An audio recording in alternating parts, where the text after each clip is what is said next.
Vinimos a Miramar el 7 de noviembre del año 1992, con mis hijos, con mi compañero. Gustavo, el papá de los chicos, buscando un mejor lugar de vida para ellos, para nosotros.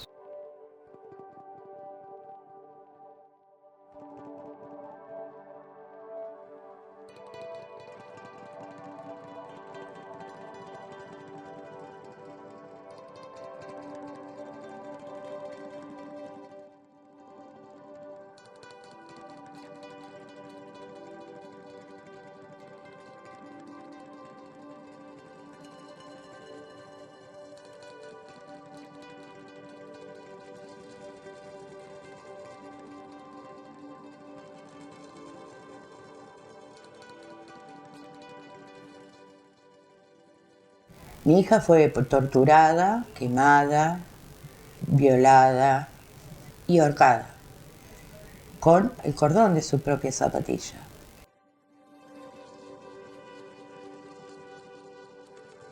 La raptan en una calle y la llevan a un pueblo acá cerquita, como si fuera un barrio, no sé muy bien lo que es. Yo he ido a la casa, una casa muy precaria, sin luz, sin agua, sin nada, donde estos policías, que después se descubre quiénes fueron, llevaban ahí a chicas.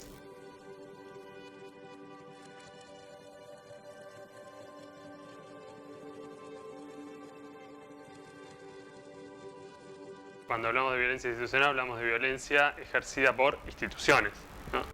La policía, en particular, lo que tiene es un poder especial por su rol legal y su rol político en la sociedad, y además por manejar y tener acceso a armas de fuego, ¿no? A lo que se llama el monopolio de la violencia física.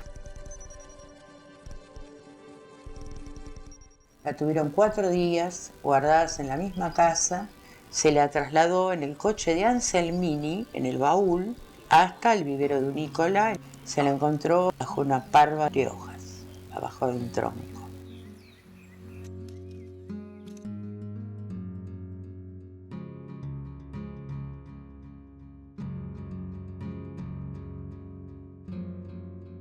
Yo creo que se equivocaron de víctima.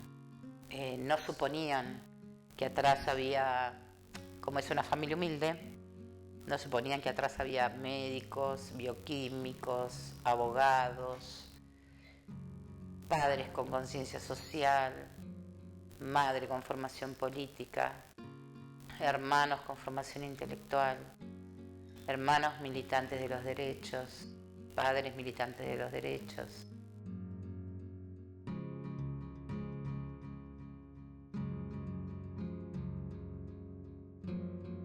Se metieron con la persona equivocada. Si hubieran metido con alguien que hubiera bajado los brazos antes, hubiera sido otra la historia. Hubiera quedado, como muchos casos acá en Miramar. Las atrocidades las hacen en 1 hora, 2 horas, 3 horas, y después a nosotros nos cuesta la vida demostrar esas atrocidades que ellos han hecho.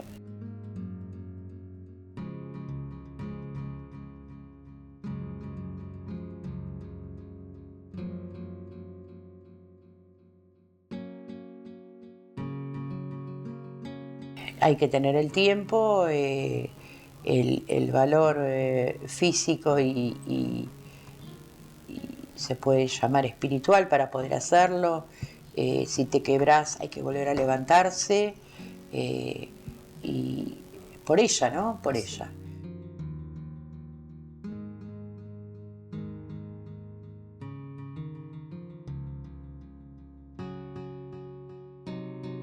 No hay amor superior para mí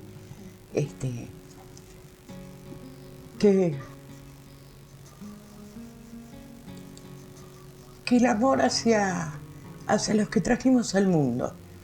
Por lo tanto, nuestro deber, nuestra obligación y nuestro derecho, porque también eso es principal para nosotros, por lo menos para mí, el derecho de que ella sepa, y nosotros también, por supuesto, que los asesinos, quiénes eran los asesinos y que paguen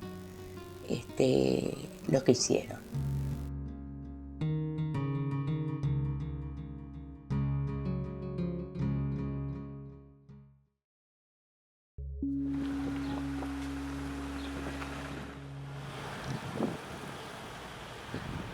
Este es el pedacito que quedó como recordatorio de la placa que pudo haber estado en la puerta de la comisaría, que es donde corresponde. Sin embargo, está acá en un mejor lugar, que es la escuela, donde los chicos vienen a aprender y no la olvidan. Y aparte, esta fue su escuela.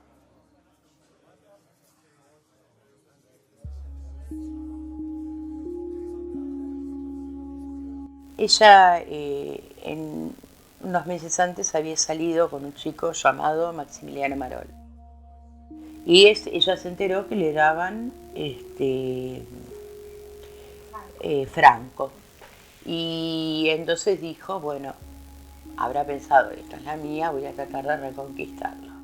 Creímos que no sé, que finalmente se había encontrado con el chico que quería encontrarse hace un montón de tiempo y que quizás en algún rapto de locura, porque era una romántica empedernida, capaz que que quiso estar a solas hablando con él. Y de ahí empezamos a recorrer lugares de las amigas del hospital y terminamos a la noche en la comisaría haciendo la denuncia de que no la encontrábamos y bueno, realmente no teníamos idea de qué era lo que podía haber llegado a pasar, ¿no?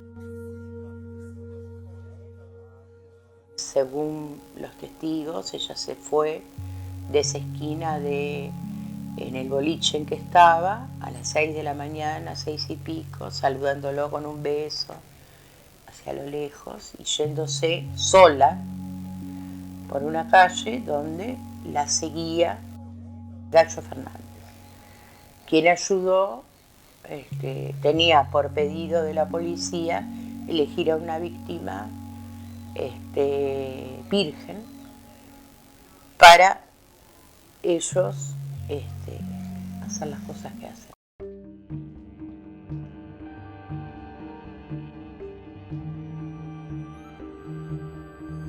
Lo primero, digamos, para hacerla corta y como etapa, fue la búsqueda de Natalia en vivo.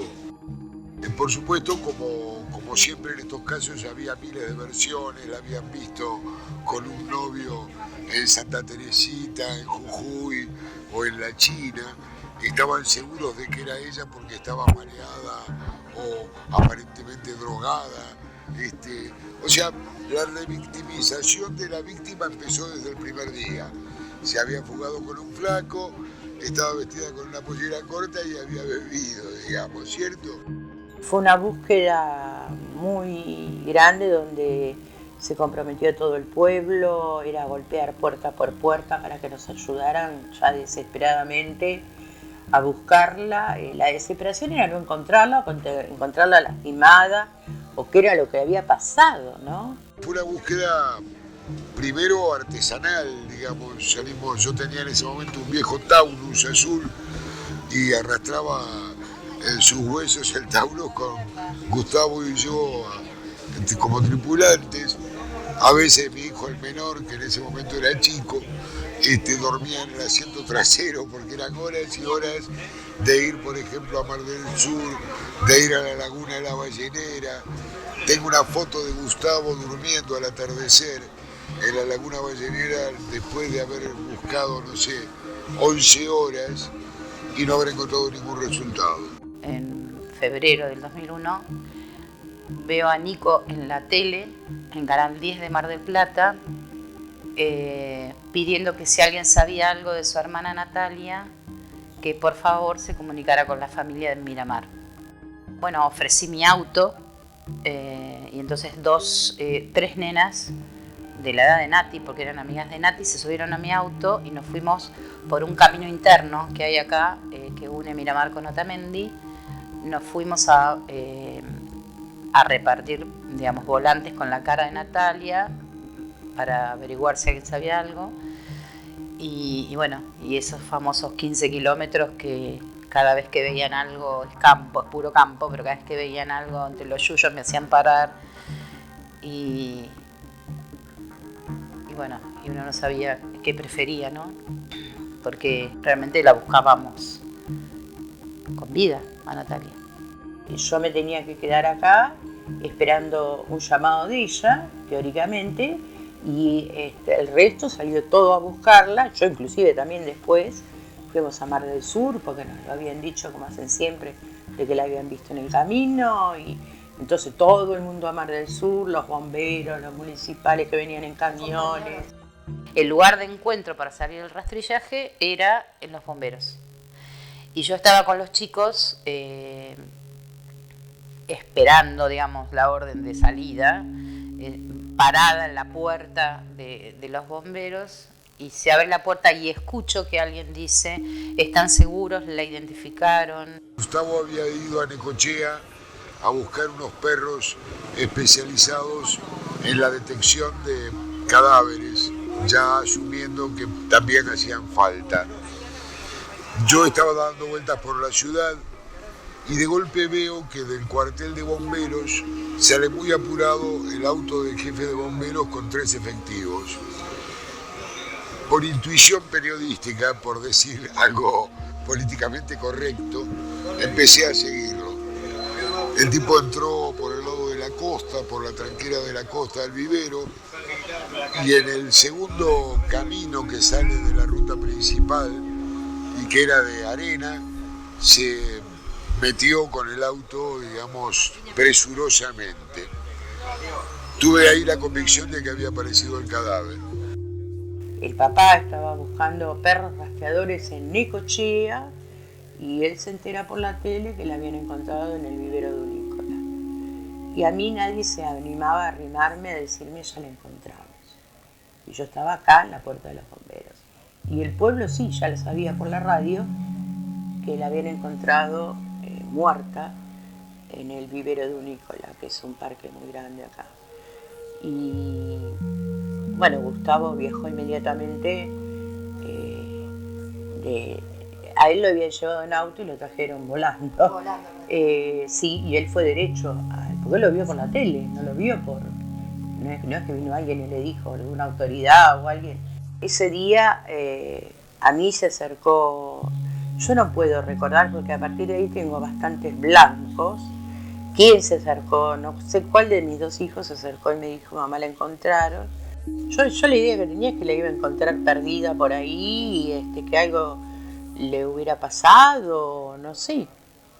Que se hubiera quedado dormida en algún lugar, en la playa, en un campo, en lo que sea. Pero no, no lo que sucedió. No. La aparición en el vivero nos marcó la realidad de lo que había pasado. Eso fue terrible, terrible, porque la palabra muerte no tiene retorno.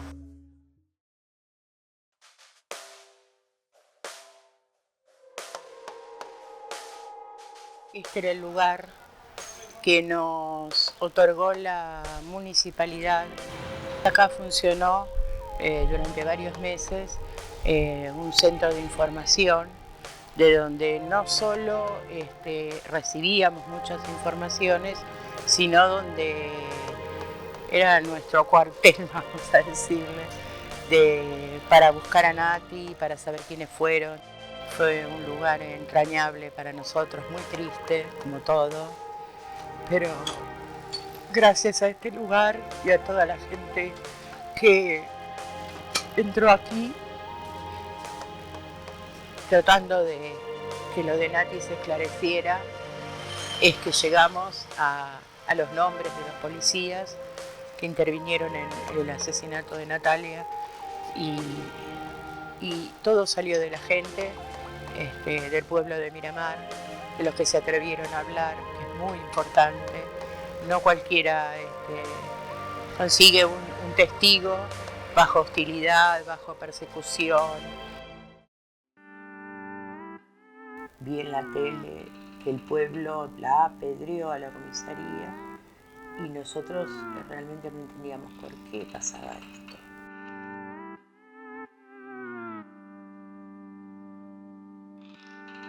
gente reaccionó espontáneamente. Circuló una información de que había sido la policía y espontáneamente la gente quiso tomar cartas en el asunto, no se quedó quieta. Hay varias cosas que podemos decir. Primero, en términos sociológicos básicos también, que todo fenómeno social, todo hecho social es multicausal. Por ende, no hay un motivo, ¿no?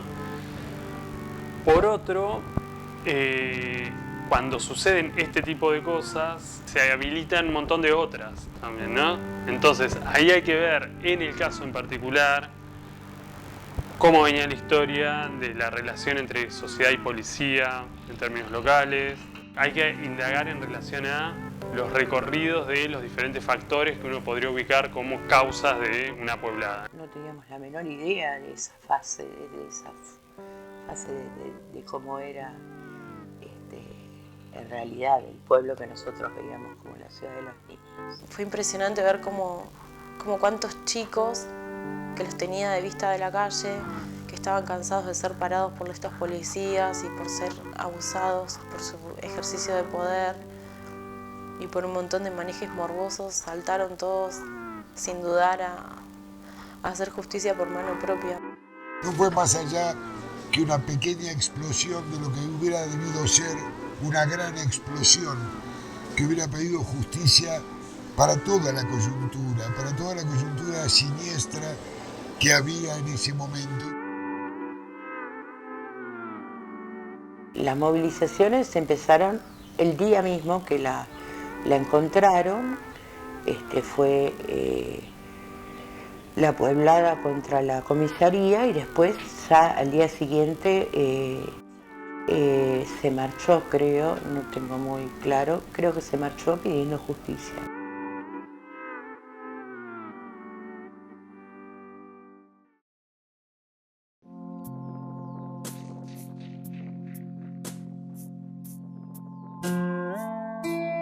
Cuando Gustavo va al vivero, no permite que absolutamente nadie la toque. Él sí la pudo ver, pero ve cómo lamentablemente le cortan las uñas, que es lo primero que le protegen a la víctima. Le ponen unos guantes para protegerle las uñas, porque abajo de las uñas está la piel de los asesinos. Pero resulta que uno lamentablemente aprende después, eso no lo tendrían que haber hecho. Lo hicieron a propósito, para que se pierda. Gustavo no quería dejar a Natalia sola en la morgue porque decía, algo le van a hacer. Siempre guiados por lo que para nosotros fue el terrible asesinato de María Soledad, ¿no? Y que le pusieron cocaína después de haberle hecho la autopsia, unas cosas aberrantes. Siempre había esto, ¿no? Esta cuestión como de mucha amenaza y mucha pista que venían y le daban, en realidad se la daban a Gustavo. Entonces por ahí Gustavo venía y decía, me llevás, me acompañás. Yo hacía de chofer, por lo general, en ese momento. Entonces Gustavo venía adelante y el presunto testigo venía atrás y decía, ahí van por acá la pararon, acá esto, acá lo otro. Como que todo el tiempo llegaban gente con datos. Después de encontrar a Natalia hubo que buscar al gallo, el cual corría para que no lo alcancen, porque si lo agarraba la policía lo mataba. Bueno, fue detenido el gallo, pero en ningún momento él declaró contra... Él dijo que él no fue, pero no declaró, no dio nombres, no dio nunca nada. Gustavo pidió hablar con él en una cárcel de máxima seguridad, porque aparte no solo estaba la lucha contra los familiares que difamaban toda la inocencia de mi hija, de Gustavo, decían que Gustavo dirigía todo y todo esto era mentira. O sea, no solo hay que lidiar con el dolor terrible de la pérdida, de lo que le hicieron, sino contra toda la difamación, la mentira. ¿Cómo hacía la justicia para ellos, estando sueltos, libres, poder investigar en un pueblo tan chico? Entonces, se constituyó algo que por primera vez se llamó instructores judiciales, abogados pertenecientes a la justicia, a los juzgados, vestidos de, por ejemplo, turistas, vendedores de libros, escuchaban, sacaban el tema, podían moverse libremente por el pueblo, nadie los conocía, pero en realidad eran investigadores. Nosotros pedimos eso. Buscaron las casas donde la asesinaron, los rastros donde la fueron llevando.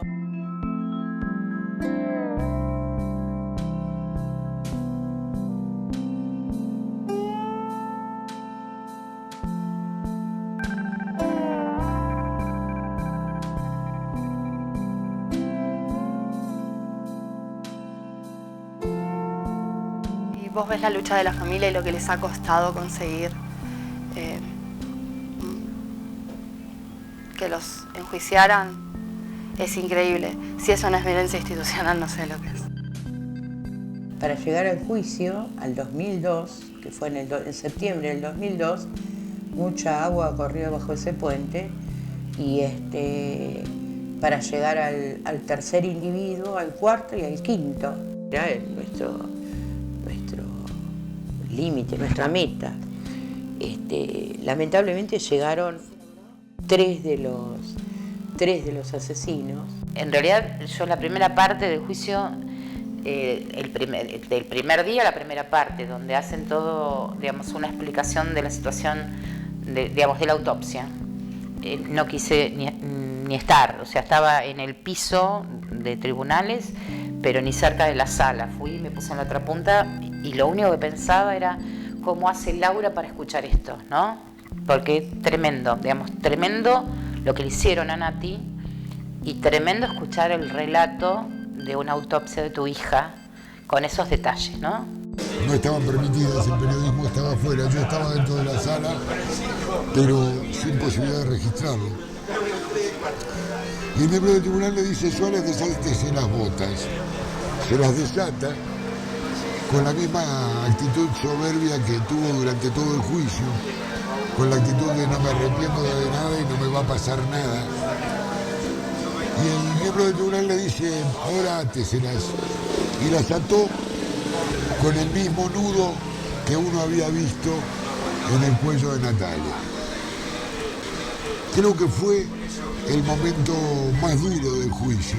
Digo, me acuerdo de Nico por eso, porque salió y me dijo: vos tenés que estar con mi mamá, y ya había pasado esa parte y por eso, digamos, entré. Un perito policial que no sabía cómo estaba ubicado el cadáver, dónde estaba ubicado el cadáver, dónde quedaba el vivero, si los pies de Natalia estaban orientados hacia el mar o hacia el oeste. Y bueno, y obviamente mucho dolor. Se los declaró a una reclusión, culpables, a una reclusión a los cuatro, a los Anselmini, Echenique, Suárez y Gallo Fernández, a una reclusión perpetua, reclusión perpetua por tiempo indeterminado, más accesorias, con el agravante de haber ocultado el cuerpo para que lo que le habían hecho se perdiera. Era la primera vez que 3 miembros de la policía de la provincia involucrados en un caso como este recibían juicio y castigo. Pero creo que además es un caso paradigmático porque pese a que Gustavo tenía incluso muchísimas formas de encarar el caso, lo encaró como un militante de la justicia y la verdad, no solo para Natalia, sino para todos. Yo en el juicio no hacía más que mirarle las manos a estos tipos y pensar que esas manos fueron las últimas que tocaron a mi hija, y no exactamente para decirle que la amaban o acariciarla o contenerla, no, sino todo lo contrario, que fue para quitarle la vida, y que esas fueron las últimas caras que mi hija vio. Estamos en la grandiosa 21 y 28. Decidimos por aquellos tiempos, y siguió siendo así durante 7 años, que este era nuestro lugar de lucha, uno de los tantos, pero quizás el más importante. La municipalidad está acá a un costado, a pequeños pasos de acá, y era todo un símbolo. Es una de las esquinas más conocidas. A veces éramos muchos, a veces éramos pocos, y a veces éramos dos. Todavía nos quedan 2 asesinos libres que no fueron enjuiciados en el primer juicio porque nos dijeron que no podíamos enjuiciar a todos. Esa era la política de ese momento y como se trata de la policía, así son las cosas. A los 9 años les otorgaron las salidas transitorias y ellos se movían con total libertad fuera de su casa, cosa que ahora teóricamente no lo pueden hacer. Por último, ellos a los 15 años pidieron, se les sacó las salidas transitorias a los 9 años, pero a los 15 la volvieron a pedir.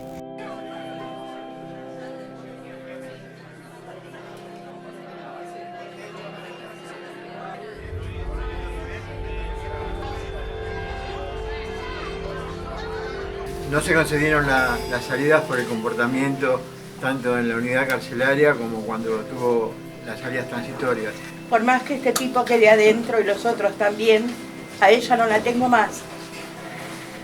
Eso es lo terrible. Y que eso no se debe repetir. Por eso estos tipos tienen que quedar adentro. Por eso estamos acá. No solo por mi hija, sino por las demás criaturas que viven en Miramar.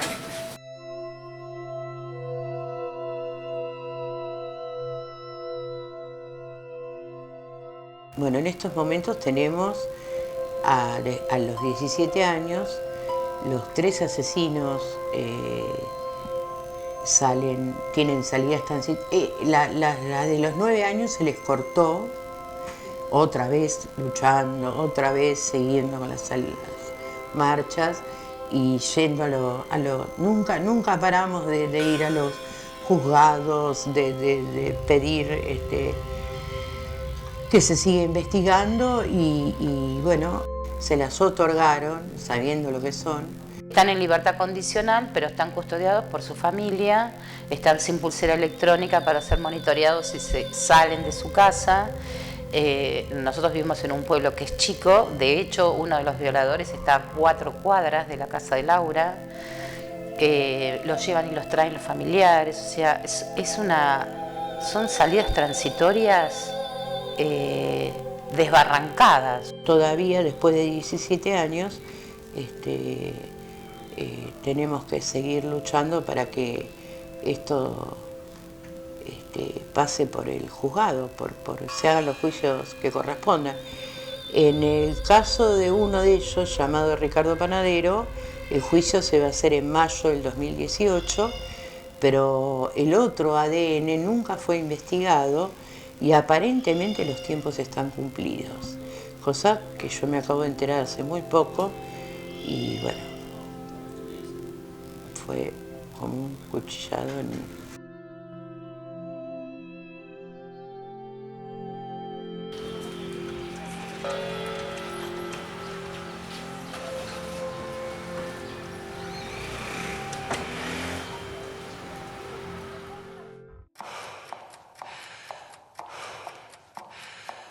Por supuesto que la lucha en la calle sirve, que la lucha en la calle es indispensable y que la lucha en la calle es casi el único recurso que tienen los sectores que no tienen acceso a los medios, a la política y a los otros lugares donde se ejerce el poder. Si un pueblo logra mantener ese espíritu y gana la calle, no hay poder político, económico, mediático capaz de detenerlo. Para mí es importante marchar porque hay que recuperar la calle. La calle es nuestra, aunque incomode, aunque moleste. Y creo que es importante acompañarlos en lo que ellos necesiten. Ir a las marchas siempre era como una clase de derechos humanos. Yo iba ahí a aprender. Eso era lo que más me traía a casa y por eso creo que voy, siempre. Porque nunca sé qué es lo que van a decir, pero siempre sé que va a ser valioso y que me va a ayudar a estar más firme en mis ideales.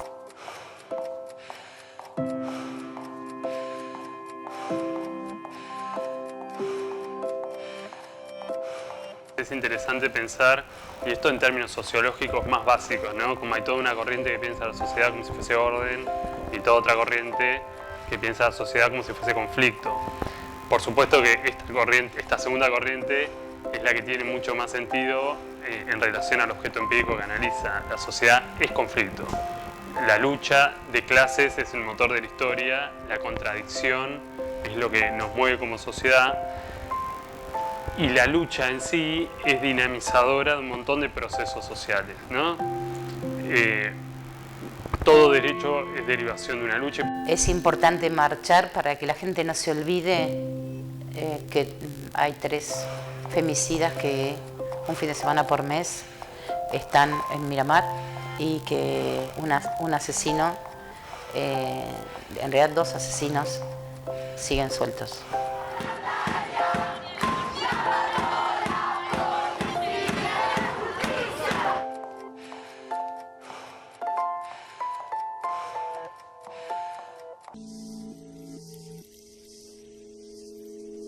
No hay que olvidar lo que pasó, para que no se repita, para que no le pase a otro, para que su recuerdo perdure. La memoria suele estar vinculada con el intento de evitar la muerte social de los fallecidos, evitar que la gente olvide lo que pasó y al mismo tiempo construirlos como víctimas, porque la construcción como víctima es una cosa constante.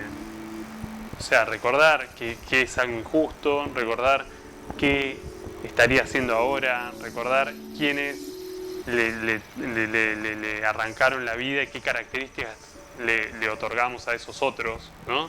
Me parece que la memoria es fuente de sabiduría, por eso no hay que olvidarse. Que olvida da lugar a que las cosas vuelvan a suceder.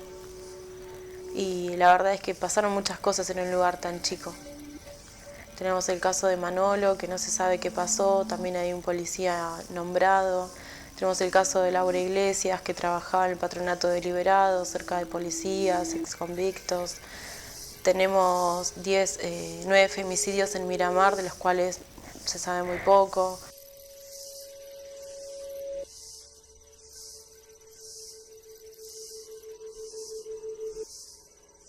En el año 2001 no existía ni la ley de femicidio, existía el 2x1,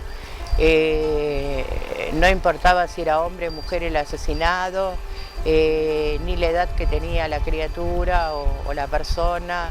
Tal es así que estos tipos asesinaron a otras mujeres mayores y nunca fueron sentenciados a nada, ni siquiera juzgados, ni les preguntaron qué estaban haciendo ese día. A partir del 3 de junio de 2015, cuando pone en agenda un determinado tema, y es ahí, de algún modo, cuando nos empezamos a contagiar en el interior. Digo, hasta ese momento éramos las 2 o 3 que elaborábamos el tema, o por cuestiones académicas, o por cuestiones laborales, trabajábamos en esto.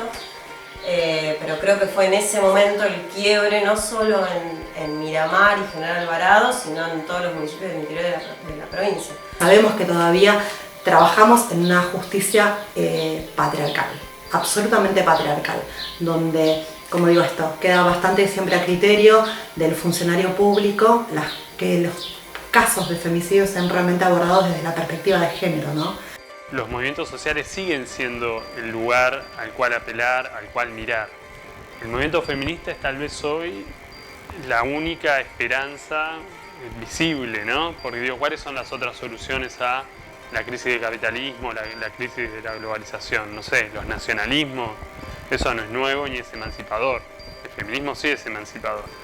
Entonces, me parece que ese es un lugar para mirar, ese es un lugar que ha sabido construir, ese es un lugar que ha sabido construir solidaridad.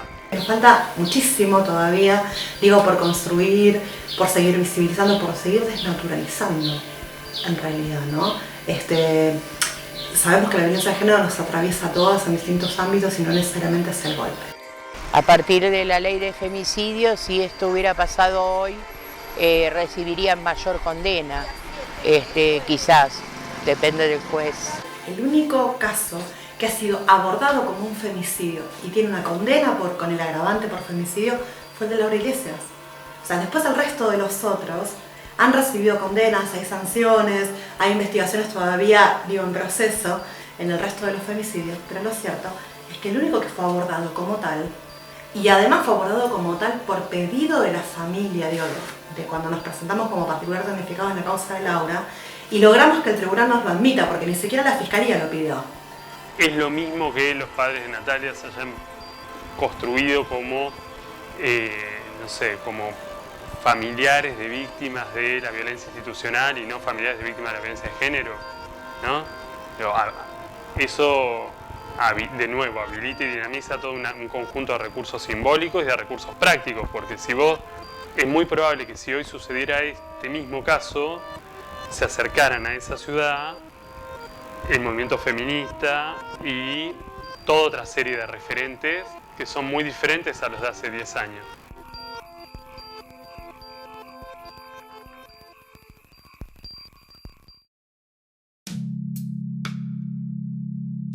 Estamos en una plaza que bautizaron como Lolita Torres. Esta parte se llama de la memoria y acá uno de los intendentes decidió poner una placa en esta parte de la plaza. Y bueno, esto fue una ceremonia en su momento muy especial, porque venía a recordar, como dice el texto de la placa, que Natalia despertó quizás la conciencia, ojalá sea así. Y me parece que eso es lo que se está viendo hoy, que hay más pibes que están pensando en el otro. Que eso sí es una consecuencia de la dictadura. La dictadura nos encerró mucho y me parece que tantos años de democracia, en acuerdo o en disidencia, nos hace, aunque sea mirar un ratito al otro. La conciencia es transformadora en la medida en que haya una verdadera experiencia, que significa salir de la individualidad, reconocernos como nosotros y aprender de la historia.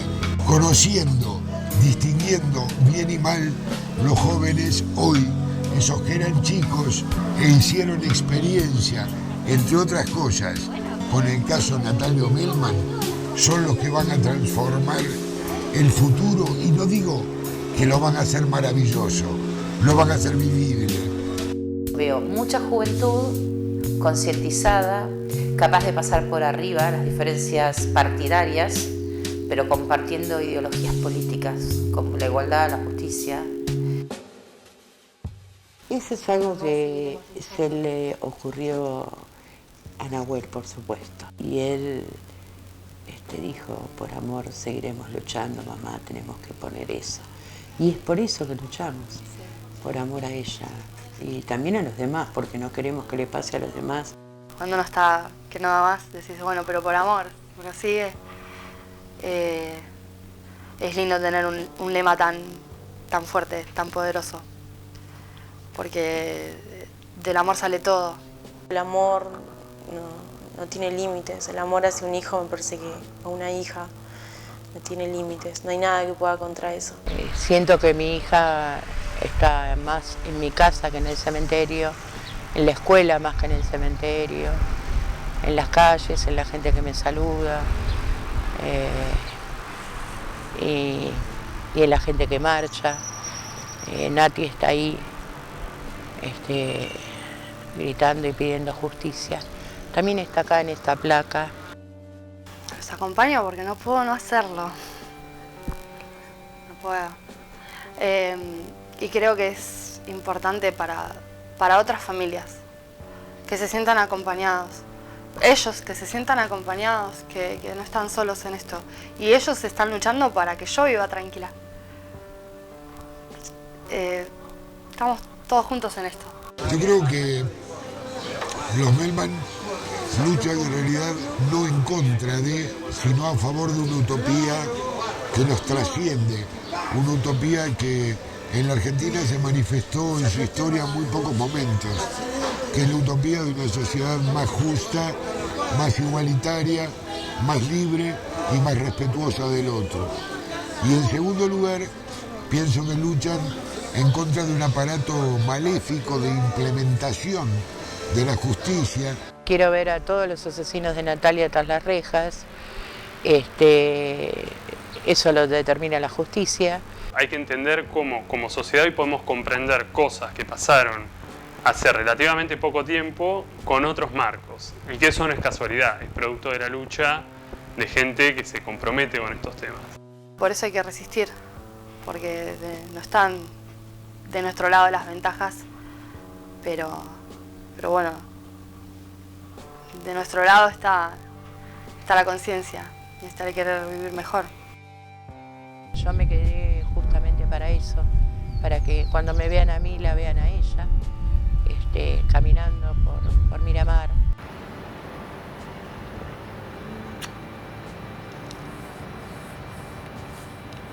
La lucha es el único camino. Y yo seguiré luchando hasta el fin de mis días